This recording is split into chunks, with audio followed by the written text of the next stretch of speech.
कोई नेता किसी की हत्या कर दे, पुलिस परमिशन ले तब एफआईआर दर्ज करे। कोई नेता कहीं बलात्कार कर दे, पुलिस से परमिशन ले तब एफआईआर दर्ज हो। ऐसा भी प्रस्ताव पारित कर देना चाहिए लोग। देखिए, एजेंसी है अलग अलग, और भारत के संविधान के हिसाब से गठित एजेंसी, संविधान के हिसाब से अगर उन लोग को ऐसा आज लग रहा है तो जब भारत की सरकार में थे उस समय क्यों नहीं सीबीआई को बंद करवा। नमस्कार, आप देख रहे हैं न्यूज़ फॉर नेशन में आपके साथ अभिजीत सिंह। जिस तरह से भी कहा जा रहा है आरजेडी के द्वारा कि सीबीआई और ईडी को बिहार में बैन करने देना चाहिए, यानी कि उनका साफ तौर पर कहना है कि बिना राज्य सरकार की अनुमति से बिहार में सीबीआई और ईडी के द्वारा कार्रवाई नहीं किया जाए। इस पर जब हमने बात किया राष्ट्रीय लोक जनता दल के राष्ट्रीय अध्यक्ष उपेंद्र कुशवाहा से, तो उनका साफ तौर पर कहना है कि अगर ऐसी बात कर रहे हैं तो उनको ये भी कर देना चाहिए कि अगर कोई नेता किसी की हत्या करते हैं तो पुलिस पहले परमिशन ले कि एफआईआर करे या ना करे। साफ तौर पर वो महागठबंधन सरकार पर हमला बोले हैं। और वहीं बात करें तो जिस तरह से मजदूरों को लेकर लगातार पिटाई हो रही है, इस तरह से मामला सामने आ रहे हैं, तो उस पर भी क्या कुछ कर रहे हो उपेंद्र कुशवाहा? पहले सुनिए उनकी बातों को। यही बात तो हम बोल रहे हैं कि महागठबंधन के नेता नीतीश जी हैं, तो नीतीश जी को यही बात बोलना चाहिए ना। तो नीतीश जी क्यों नहीं बोल रहे हैं यह बात? अब नीतीश जी नहीं बोल रहे हैं तो उनके अंदर ही दो तरह की बात आ रही है। तो विषय पहले उन लोगों का है, तो पहले यह तो तय हो कि कौन सही बोल रहा है। आरजेडी के लोग सही बोल रहे हैं या नीतीश जी मुस्कुरा के निकल जा रहे हैं, क्या मामला है? वही बात नीतीश जी को लगे तो साफ साफ नीतीश जी बोले। अच्छा, उनको यह जानकारी नहीं है क्या कि उपेंद्र कुशवाहा को वाइस श्रेणी की सुरक्षा अभी नहीं पहले से मिली हुई है, और जनता दल यूनाइटेड की सरकार जब हम पार्टी में थे उस वक्त से हमको वाइस श्रेणी की सुरक्षा मिली हुई है। तब हम कहाँ बीजेपी के साथ और खिलाफ का मामला था। देखिए, यह कोई बात नहीं है कुछ भी कह देना।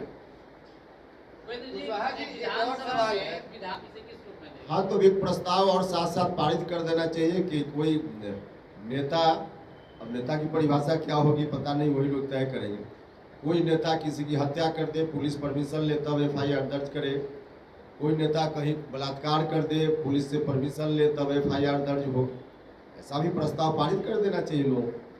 देखिए, एजेंसी है अलग अलग, और भारत के संविधान के हिसाब से गठित एजेंसी, संविधान के हिसाब से अगर उन लोग को ऐसा आज लग रहा है तो जब भारत की सरकार में थे उस समय क्यों नहीं सीबीआई को बंद करवा दिए थे। सवाल जब हम पर कुछ पड़ गया तो हम अपने बचाव में कुछ बोल रहे हैं। ऐसा नियम नहीं बन सकता है ना। नियम तो ऐसा बनेगा जो संविधान के हिसाब से देश चले, राज्य चले, समाज चले। उन लोगों की जो बात है उसके हिसाब से जो बोल रहे हैं अपने बचाव में बोल रहे हैं। अपने बचाव के समय तो आदमी बिल्कुल समझिए कि विवेक खो देता है। का कोई एक भी व्यक्ति अगर कहीं गलत तरीके से परेशान होता है, उसको प्रताड़ित किया जाता है, दुर्व्यवहार उसके साथ होता है एक व्यक्ति के साथ भी, तो उसकी जवाबदेही राज्य सरकार के ऊपर बनती है कि राज्य की सरकार इसको गंभीरता से ले। ठीक है, जितने लोगों के बारे में खबर आ रही है हो सकता है उसमें कुछ अफवाह भी हो। आजकल सोशल मीडिया के समय में अफवाह भी कुछ आती है, ऐसा नहीं हम कहते कि नहीं होगा, लेकिन जितना ही है जो खबर आ रही है 4 लोगों को अरेस्ट किया गया या कुछ भी, तो बिहार की सरकार उस रूप में स्वीकार क्यों नहीं करती? और यह कोई पहली बार हो रहा है क्या?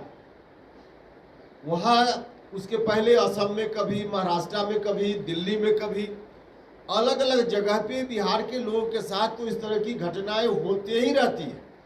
तो इन तमाम चीज़ों को समग्रता में देखना चाहिए राज्य की सरकार को, न कि कुछ बात अपने बचाव में कहकर। अब बिहार के लोग कब तक पीटे जाते रहेंगे, मारे जाते रहेंगे दूसरे राज्यों में? ये किसकी जवाबदेही है? राज्य की सरकार को देखना चाहिए कि नहीं देखना चाहिए? और सिर्फ इतना ही नहीं देखना चाहिए, इस समस्या का निदान तो लॉ एंड ऑर्डर के हिसाब से तत्काल देखने की जरूरत है, तभी निदान होगा। लेकिन साथ साथ बिहार के लोग बिहार से बाहर जाते हैं इतनी बड़ी संख्या में, और वह भी मजदूरी करने के लिए। इस पर आखिर कब तक, इस समस्या से कब बिहार के लोगों को निजात मिलेगी? यह भी राज्य सरकार की जवाबदेही देखना चाहिए लोगों को, लेकिन लोग पल्ला झाड़ लेते हैं। तो आपने साफ तौर पर सुना उपेंद्र कुशवाहा किस तरह से जो ईडी और सीबीआई के खिलाफ कानून बनाने की बात कही जा रही है उस पर क्या कुछ कह रहे थे। और वही बात करें तो जिस तरह से मजदूरों की पिटाई किया जा रहा है तो उस पर भी उन्होंने साफ तौर पर कहा है कि अगर इस तरह से बात करते हैं तो इस पर राज्य सरकार क्यों नहीं बात करती है, इस पर राज्य सरकार क्यों नहीं सोचती है। इस तमाम खबरों को बनाना न्यूज़ 4 नेशन के साथ नमस्कार।